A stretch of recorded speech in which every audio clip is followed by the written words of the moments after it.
Trump says he has a red line in Ukraine-Russia talks. US to tighten sanctions against Russia, and why European leaders fear Trump abandoning efforts to end Ukraine war. The latest news next. US President Donald Trump currently does not want to increase sanctions pressure on Russia over its aggression against Ukraine. However, he did not rule out using such a measure in the future, according to CNN. During a speech in the Rose Garden in front of the White House in Washington, the US President told journalists that he would not increase sanctions against Russia because there is a chance for progress. This refers to the possibility of a ceasefire between Russia and Ukraine and potential peace between the countries. Trump made this statement after his phone call with Russian dictator Vladimir Putin on Monday, May 19th. Because I think there's a chance of getting something done, and if you do that, you could also make it much worse. But there could be a time where that's going to happen. Donald Trump's position is not just disappointing, it's dangerous. At a time when Ukraine is fighting for its very survival, when civilians are dying under Russian bombs, and when the free world looks to the United States for leadership, Trump chooses to hesitate, to praise a dictator, and to avoid even the most basic step, sanctions.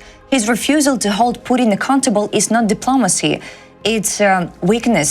His flirtation with authoritarian flattery is not strategy, it's betrayal of American values and of every Ukrainian fighting for freedom. History will remember who stood up to tyranny and who enabled it with silence, smiles, and cowardice. About US sanctions against Russia, recently US Treasury Secretary Scott Bessent stated that the US and Europe would decisively tighten sanctions against Russia if Putin does not engage in peace talks with Ukraine in the spirit of goodwill. Earlier, Trump said he would impose sanctions on Russia if negotiations with Ukraine fail.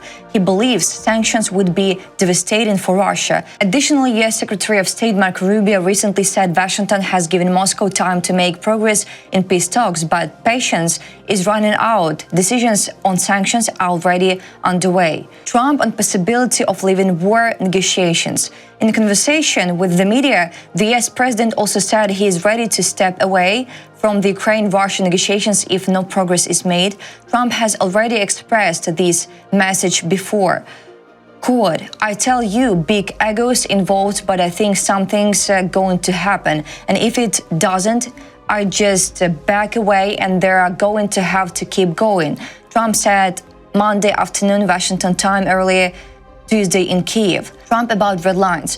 In Washington, after phone conversations with Ukrainian counterpart Volodymyr Zelensky and Vladimir Putin, the US president spoke about red lines regarding pressure on Russia and Ukraine, reports Sky News. Trump said he has such red lines in his mind concerning when he would stop applying pressure on Russia and Ukraine. However, the American leader added that he would not say exactly what that red line is. The US president also noted that he does not believe Russia is stalling in negotiations to end the war with Ukraine. Claiming he has red lines in mind but refusing to share them only adds ambiguity where clarity is desperately needed. In a war where lives are lost daily, silence about limits signals weakness, not wisdom. Even more troubling is his belief that Russia isn't stalling in negotiations, despite countless facts on the ground proving otherwise. While Ukrainian cities are bombarded and peace talks are repeatedly delayed or manipulated by the Kremlin, Trump chooses to give Putin the benefit of the doubt. About statements by Trump after May 19th phone call with Putin. On Monday, US President Donald Trump held a phone call with Vladimir Putin. Afterwards, Trump stated that Russia and Ukraine must immediately begin negotiations to cease fire and end the war. Later, the American president said he informed European leaders about the talks with Putin. This includes leaders of Italy, Germany, France, Finland, Ukraine, and the president of the European Commission. Before and after the phone call with Putin, Trump also spoke with Ukrainian President Volodymyr Zelensky. Trump characterized his phone call with Putin as one that showed some progress.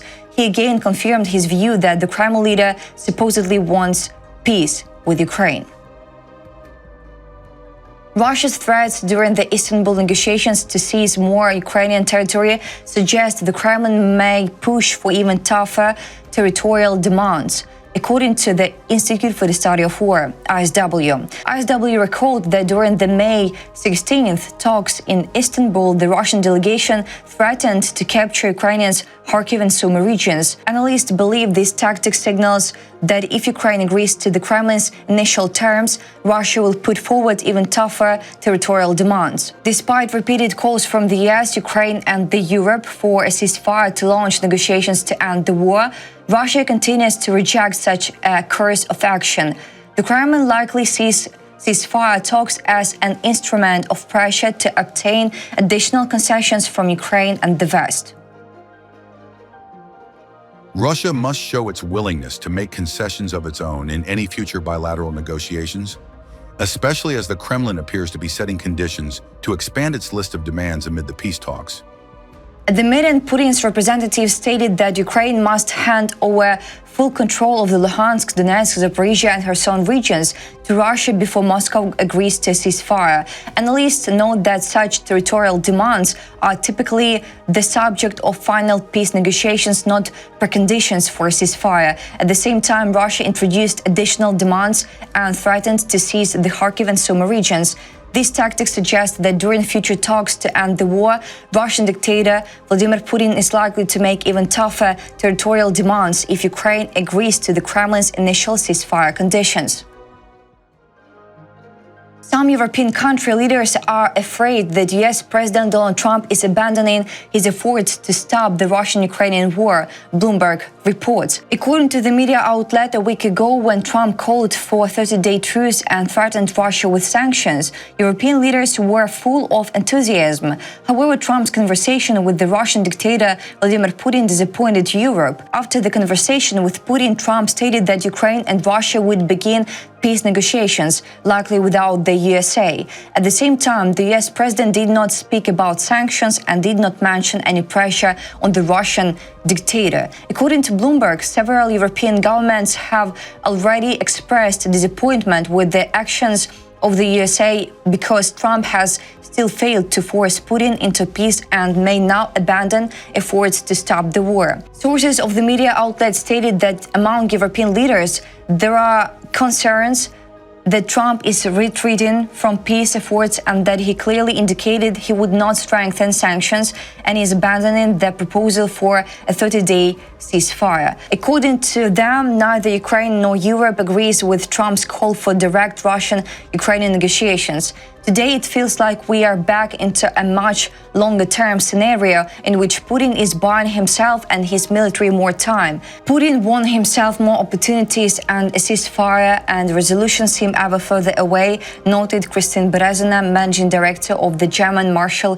Fund's Geostrategy North program in Washington. Trump later stated that the USA is not retreating from efforts to stop the war, but he's considering whether it is worth doing so. According to the US president, he has a red line, after which he will withdraw from the negotiations, but he did not explain what exactly he meant. German Defense Minister Boris Pistorius has said that the conversation between US President Donald Trump and Kremlin dictator Vladimir Putin showed that Russia is not ready to make any concessions, reported by Pistorius before the start of a meeting of European defense ministers in Brussels, as reported by European Pravda. About details, Pistorius said that Trump's conversation with Putin would be one of the topics of the meeting of European ministers. He stressed that this conversation once again confirmed that the Russian side was only making statements, but there had been no evidence of the stated intentions so far. Pistorius noted that, as before, there were no concessions and Putin was only talking about a ceasefire on his terms, such as renouncing NATO membership, concessions on the occupied territories, and much more. He added that Putin was stalling for time and therefore a ceasefire was not yet on the cards. Pistorius pointed out that it must be said that Putin, as before, was apparently not interested in peace or a ceasefire, at least not on terms acceptable to others. That's all for today. Thanks for watching this video. Like and subscribe.